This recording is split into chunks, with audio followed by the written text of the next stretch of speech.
Page 17, Prelude in C. This is the first piece really in chapter 2. I didn't cover chapter 1 because in my lessons I really don't cover anything prior to reading music. I want to be there reading music.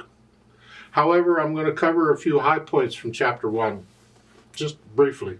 There are lots of tutorials available on YouTube that cover this stuff. You can get as in-depth with it as you want, but I prefer to stay at the high level. We got lots of time to learn all this stuff as we go through the book. We don't need to know everything right now.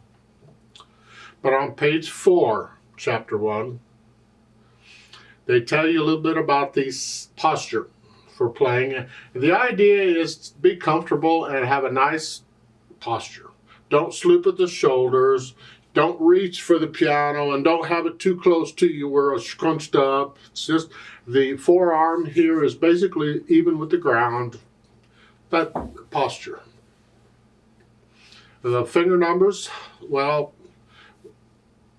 most people have 5 fingers on each hand, and that's what we go with. So they're numbered. Thumb is 1, little finger's 5. So 1, 2, 3, 4, 5. This helps us to know which finger to use to play which note when things get tricky. We'll talk about finger numbers more as we go through the book. Talk a little about tone. I mean, if you push a key down and you hear something, tone. Okay, enough about that. Hand position. Different books use different things here. To me, I want to stay as relaxed as I can without falling off the stool, or I want to maintain a good posture.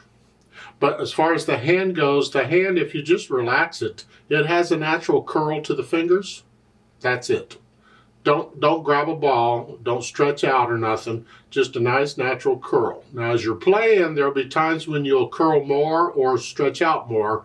But to start with, it's just a nice natural hand position. No big deal. And when you put your hands on the piano, don't try and make them even like they're showing in the picture. I disagree with that. Don't make the hand even with the keyboard. Like they're doing here. I do both hands. The wrist, we don't want to be doing this with the wrist if we can help it. So the hand is actually at a bit of an angle. It's not straight up. It's at an angle, and leave it there. It's just a nice natural angle. As you move to the different parts of the keyboard, that angle will change. And that's one of the things we have to learn to do. You play when you're at an awkward angle, at whatever. And they show pictures of hand position there. Again, I don't do the ball thing. I disagree with that image.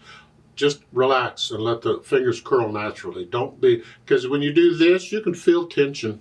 We don't want any more tension we absolutely have to have. So stay as relaxed as you can be. Then on page 6, they talk about keyboard geography. Well, that's an interesting way of putting it. Everybody pretty much knows what a keyboard looks like. The white and black keys, and the black keys are grouped in 2s and 3s. That's important. And the low notes are down toward the left, your left, as you're sitting at the piano. And the high notes are up toward the right. And the middle notes are in the middle. So we got low, middle, high. Okay, we now know the geography of the keyboard. On page 7, they talk about the musical alphabet. Well, it's pretty simple. It's the first 7 letters of our alphabet, A through G. That's all it's used. And they repeat. On the keyboard, the keys, you only have to know 7 of them because there's only 7 of them, then they repeat. I leave it to you to memorize them. Some people use stickers to help them out. Stickers might be fine to help you start, but you're going to have to take off the stickers eventually. You got to memorize these. There are tutorials on YouTube to help, mind tricks and things to help you remember what the keys are. The point is, no matter what kind of crutch you use, eventually it's got to be instant and automatic. When you look at a key, you know what the name of the key is. You don't have to figure it out or use anything or a sticker or anything. You just instantly know it. Takes time, but I leave it to you to know what the names of the keys are.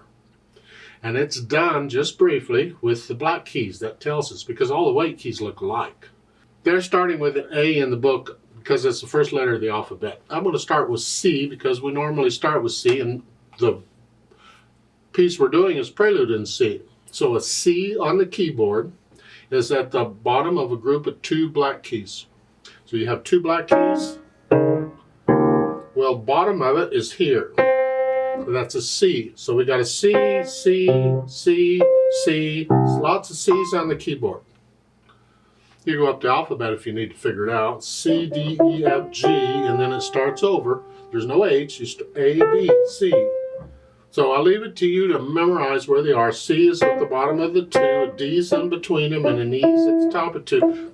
Just, and then go on a F, then you're dealing with a group of 3. Well, you have bottom, lower middle, upper middle, top. You can do that over time. You'll memorize the keys. On page 8, they talk about basic rhythm. Well, I don't know how basic it is, but rhythm is how long you hold the notes down. I'll show you 2 notes there at the top of page 8, the quarter note and the half note. It says count 1 or count 1 and 2. That's not entirely true, but it is true in many cases. I'll get to the counting later. What I'm after here is that you recognize what the note is. It's a quarter note is a solid circle with a stem. Now the stem could be pointing up or pointing down. It doesn't matter. It's a solid circle with a stem. That's a quarter note.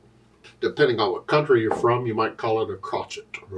I had an English teacher, or a British, I should say, teacher, piano teacher. It was a concert pianist. Well, she had retired to raise a family, but man, she was good. Whew. Born and raised in England and all, and she would call them crotchets and quavers and semiquavers, and I'm thinking, what? Because that's what she was used to. So it depends on what country you're from. I'm going to use the American language, so I'm going to say quarter note. And then the other one is the half note, which is a circle, an empty circle with a stem. Know those 2 for now. We'll get to the others later. As far as the counting goes, we'll do that later too. Just know what the notes look like. Now, for the reviews, you can go through. If you have any questions, you're welcome to ask me. I don't do the reviews so much right now. We may do some reviews a little later on when we get into actual lessons. On page 11, they cover the 5-finger position. Well, that is a C 5-finger position, because there's a lot of 5-finger positions. There's actually 7 5-finger positions. Well, there's more than that, but we won't get into it. A 5-finger position is simply when you put your 5 fingers of each hand, or one hand, whichever, on the key, and they're next to each other. It's like here. Anywhere. I could put it anywhere, but each finger is on a key and they're next to each other. That is a 5-finger position. The bottom note in that position tells you the name of the position. So in a C 5-finger position, you want to find a C, any C, don't care, whatever. They're showing a middle C. I'll get to middle C later. Right now, let's just take a C, and if I put my hand, so the bottom, it's on the bottom, I'm here. That is a C 5-finger position. I got them all over. Lots of C 5-finger positions. That's sort of where we start. And then we'll learn to spread out as we go through the book. They have that etude in C at the bottom of the page, but I don't like using it when they're just got this. I want you to read the music itself, and that's why we're starting on page 17. On page 12, in the middle of the page, they're introducing you to a whole note, because you already had quarter note and half note. Now the whole note is just an empty circle. That's a whole note. Just know what it is and know what it looks like. We'll get to the counting and all that later. On page 14, they're introducing you to a chord. C-H-O-R-D. People don't agree on the definition of chord. I don't care how you define it. You define it any way you want. To me, a chord is any time you can have harmony. Harmony is when you hear 2 or more notes at the same time. Whether they're played at the same time doesn't matter, because even if I play 2 chords one after another, my brain can still hear both notes. Well, that's harmony. Or I can play them at the same time.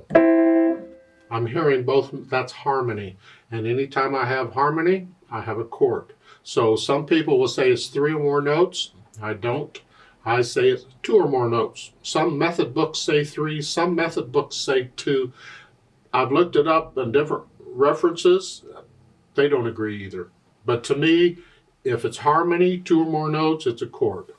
Now at the top of page 14, they're showing a 3-note chord called a C chord. Yeah. A little early for that for me, but okay, let's talk about it. They're showing half notes or quarter notes. Never mind about that. We don't care what the note is. The point is, on the keyboard, they're showing a C chord, and that is every other note for 3 notes.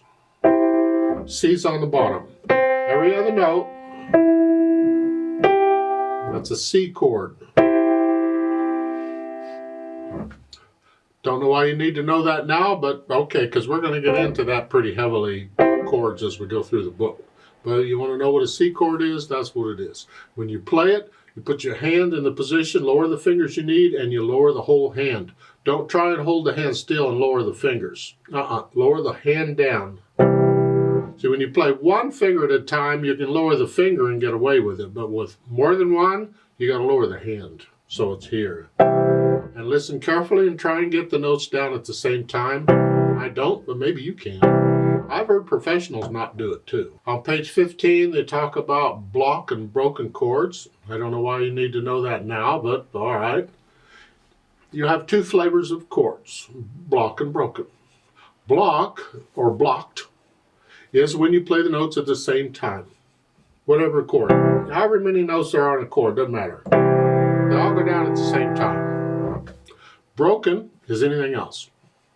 So I could go here, where I play 1 note and then 2 notes. That's still a broken chord because it's not all 3 at the same time. There's all kinds of patterns for broken chords. It's up to you and your imagination as to what pattern and how you're going to play the notes for broken chords. And that brings us to chapter 2 on page 16, where they introduce you to the grand staff. And that's what I'm after. I want you to be able to read the music like it's really supposed to look, sort of close. So let's cover it. On page 16, they talk about the staves, the treble and bass staves. I disagree with that. A staff is a staff. There's no such thing as a treble or bass staff. It's just a staff. The staff is those 5 lines. The lines by themselves, that's a staff. When you add the clef to it, we have a treble and bass clef. Then you might call it a treble clef or treble staff or bass clef. I still don't. To me, a staff is a staff. But the treble clef and bass clef, and they show the signs for these clefs in the middle. The treble clef has that squiggly thingy-majigger, also known as a G clef. And that's because if you look at on the bottom half of that clef, there's a curl, kind of a circle-y curl thingy that curls in. The line goes through the middle of that curl. That's G. So the clef is telling you where the note G is on the staff, those 5 lines. And that's why it's called a G clef. It points out where G is. If you know where G is, you can figure out any other note by going up and down the alphabet. We'll talk more about it shortly. Bass clef, or F clef, is that circle with 2 dots. And the line going between the 2 dots, that's an F on the staff, on a bass clef staff. So it's pointing out where the note F is. And if you know where an F is, you can figure out all the others. That's okay. And we have 2 clefs to deal with, and the notes are different. So we got to deal with that. Take your time. We got plenty of time. You don't have to learn all the notes all at once. We take them a little bit at a time. Now at the bottom of page 16, they have the C 5-finger position on a grand staff. Okay, there's quite a bit there. First, what's a grand staff? The grand staff is 2 or 3 staves, the sets of 5 lines. Could be 3, most of the time it's 2. It's got a vertical line at the beginning that connects them. That tells you the notes and the staves you have to read them at the same time because they're connected. And it has a curly brace at the beginning. It's the curly brace that identifies it as a grand staff. So piano players use lots of instruments. If any instrument that needs lots of notes can use a grand staff. So harp players, organ players, piano players, who knows? They could all use a grand staff. Now we're talking C position on this grand staff. Well, if you look in the middle of this line at the bottom of page 16, you see the words ledger line. That's the little line that goes through that note there in the middle of that. You see, with 5 lines on a staff, there's only so many notes you can represent in those 5 lines. We got lots of notes on a piano, so we need to be able to add notes. And we do that with ledger lines. We just simply keep adding ledger lines for what we need above and below the staves. And you think you've got to learn all those notes? Well, not really, but you need to know a lot of them. We'll get to it. What I want to focus on is that middle C. Middle C, they show it there. It's the C that where the ledger line is pointing to. It's the C. It's not middle C because it's in the middle of the piano. It's not in the middle of the piano. It's close, but it's not. It's called middle C because it's in the middle of the grand staff. The point is, if you were to, this isn't a very good way they've laid this out. It's not easy to see. But middle C is one ledger line below the treble clef. Well, middle C is also one ledger line above the bass clef. It's in the middle. So the notes on the 2 staves run together. And that's why it's called middle C. They want you to use that C as your anchor point, where to put the hand. So middle C on a piano is a C sort of in the middle, in front of you when you're sitting there. It's sort of here. It's not in the middle. The middle is closer to the F, somewhere around in here of the keyboards. But middle C is just close to it.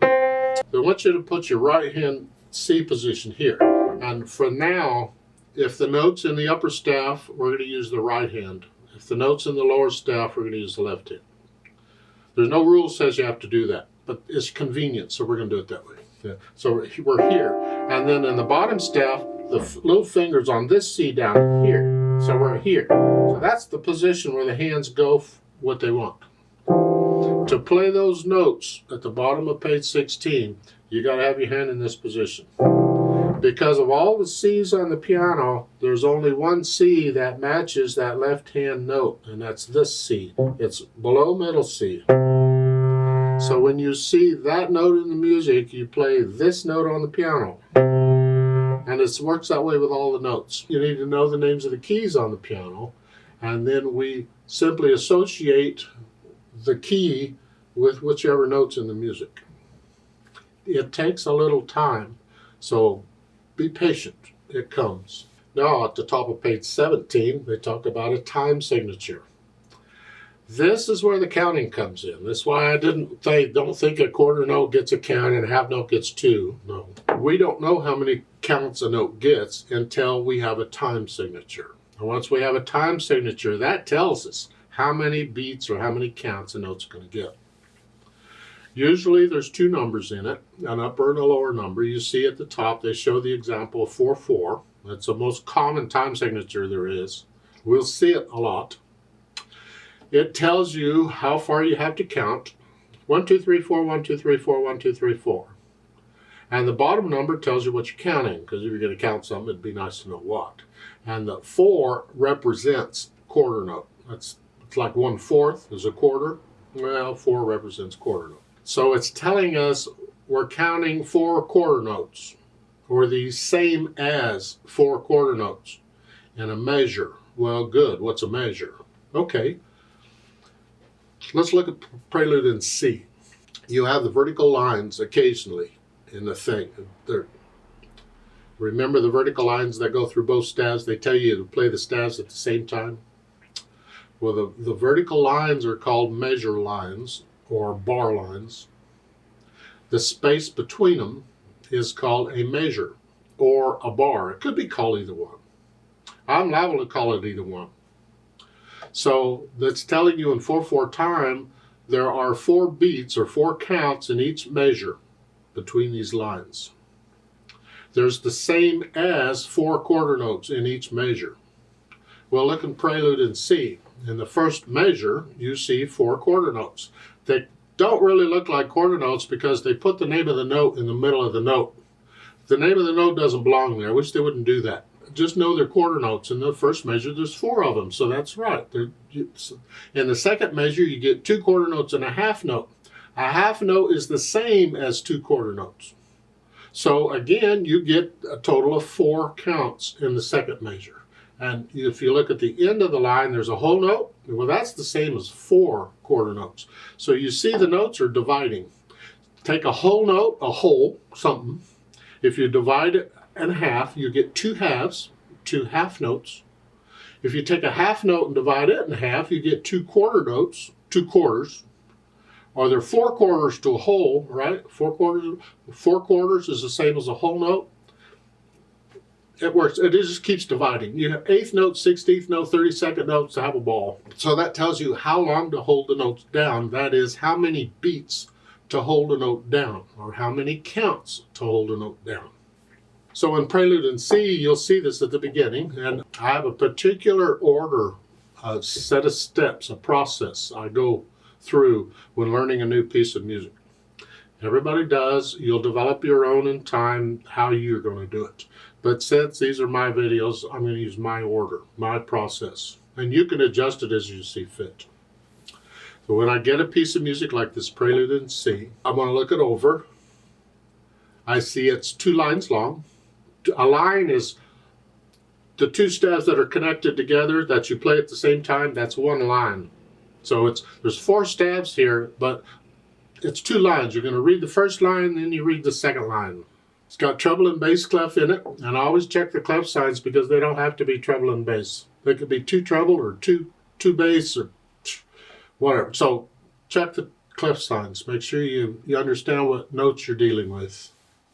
And then the time signature is 4/4. So we know we're counting to 4. There's 4 counts in a measure, and we're counting quarter notes. Now, I like to take it one hand at a time most of the time and make sure I got the notes and fingering and rhythm for each hand separately, because when I go to put the hands together, that's usually another mess. In this piece, it's not so bad because if you look at the first line, all the notes are in the upper staff, which means we're going to use the right hand for now to play that. And the second line, they're all in the lower staff, so we're going to use the left hand to play that. So the hands are only playing one at a time. Now, as far as naming the notes or knowing the names of the notes, I leave it to you to drill yourself on these.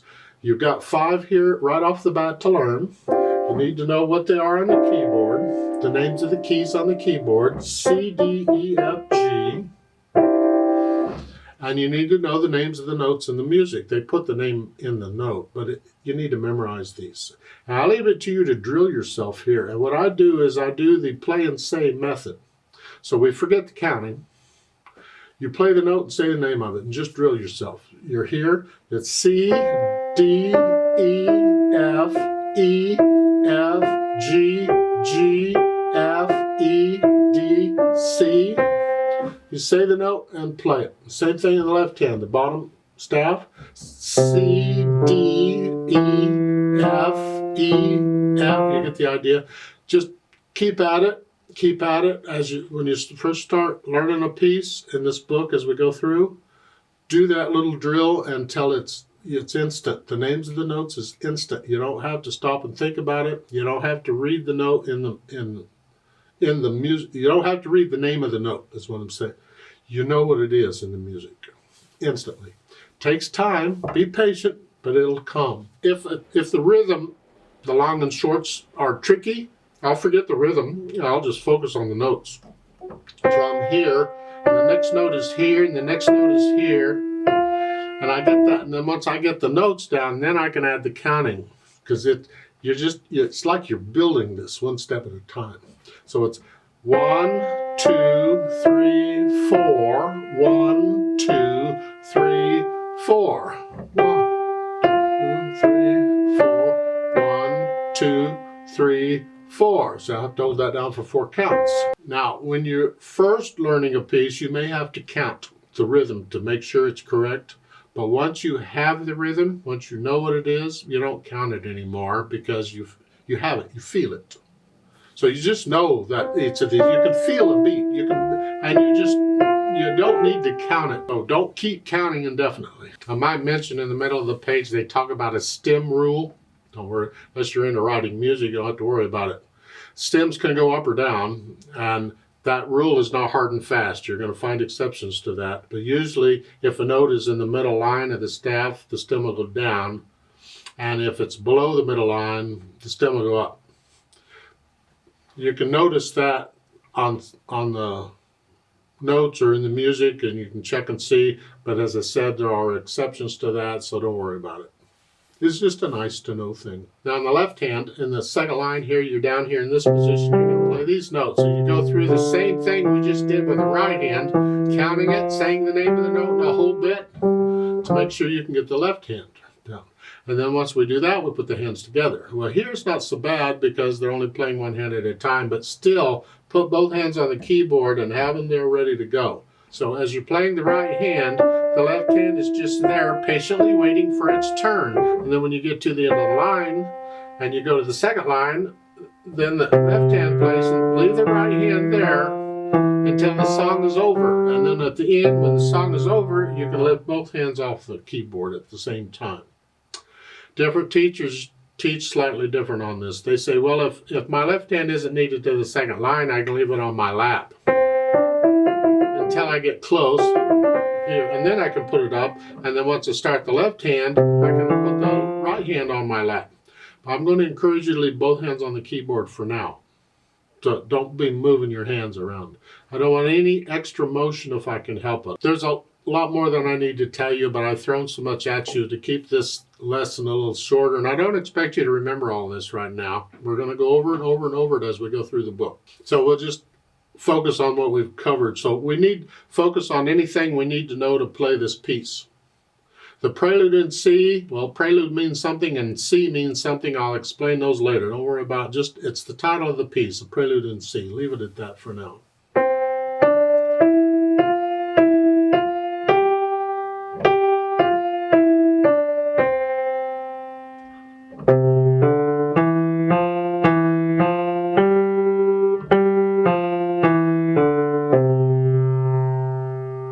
How fast you play it is up to you. It doesn't matter.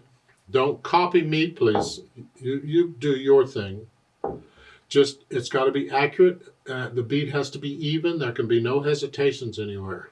And I'll go ahead and ask you now to start thinking about playing it without looking at the keyboard. Keep your eyes on the music, because you're not moving around. Once your hands are here, you got to remember which finger is on which key. Is what I'm after. So try and play this eventually without looking at the keyboard. You might have to look at first, but eventually without looking. Now, you go ahead and learn this piece and get it so no hesitations or anything. And when you feel you're ready, then come back to this video to the Play With Me section. I put the starting point of the Play With Me section in the description of every video, so you can go right to it when you're ready and play it with me. You should play the same note I'm playing at the same time I'm playing it. This way you can check are you playing the right note or not. See, if you had a teacher there, they would tell you. You don't have a teacher, how do you know? Well, that's what the Play With Me section for the video is about. And we don't take it up to speed or nothing. We're not performing it. We're just checking notes and rhythms. So we're going to go nice and slow. I'll give us 4 counts. 1, 2, ready, go. Ready, go. That's 2. 1, 2, ready, go. And then we go. Let's play it together very slowly.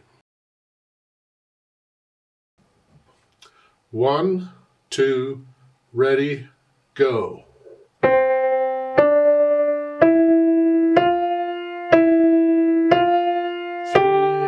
4. 1, 2, 3, 4.